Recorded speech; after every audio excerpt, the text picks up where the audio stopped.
এরপর প্রশ্ন হলো, আমি হোটেলে কাজ করি, শুনেছি মালিক হোটেল বড় করার জন্য লোন নেবেন, এই জন্য কি আমার ইনকাম হারাম হয়ে যাবে?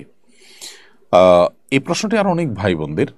আপনি কোনো প্রতিষ্ঠানে চাকরি করছেন, যে প্রতিষ্ঠানের মালিক পক্ষ সুদি লোন নিয়েছেন ব্যবসা সম্প্রসারণ করবার জন্য।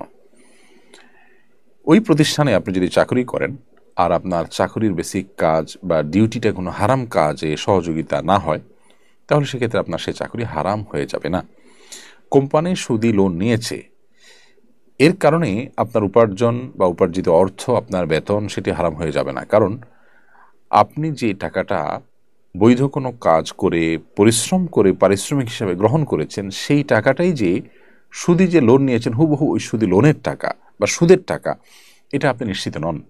কারণ কোম্পানির আরও টাকা আছে, সেটা হয়ে গেছে মিশ্রিত টাকার মতো।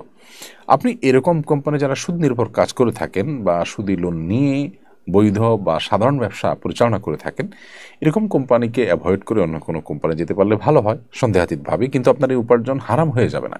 অর্থাৎ এর কারণে আপনার কোম্পানি চেঞ্জ করাটা আপনার জন্য আবশ্যক হয়ে যাবে না।